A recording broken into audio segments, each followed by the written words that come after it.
এটা হচ্ছে জনি পানিপুরি, এটা হচ্ছে একদম বাটার মোড়ে একদম। এই যে জনি পানিপুরি, জনি পানিপুরির একদম পাশে অমনি শোরুম আছে মুক্তা হোটেলের একদম সামনে, বাটার মোড়। এখানকার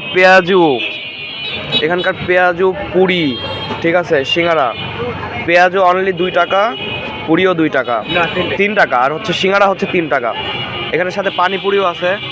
তো পানিপুরিটা খাইনি, 60 টাকা প্লেট পানিপুরি, 20 টাকা পিস। তো আমি হচ্ছে ইয়াটা খাই নাই, আমি জাস্ট সিঙ্গারাটা এখন ট্রাই করি না, পেঁয়াজটার পুরিটা খাইছি। এত মজা, মানে এত রিজনেবল প্রাইস, এত ভালো ফুড, মানে প্রেফার করতেছে। এই যে আবারও বলতেছি জনি পানিপুরি। তো আপনারা চাইলে রাজশাহীর বাটার মোড়ের এই জায়গাটাতে একদম হোটেল মুক্তা অপোজিটে, এখানে আপনারা চাইলে ট্রাই করতে পারেন। এত রিজনেবল প্রাইস, এত ভালো খাবার আসলে রাজশাহীতে খুব কমই আছে। এখানকার বেসিক্যালি পেঁয়াজুটা একদম অনেক মজা।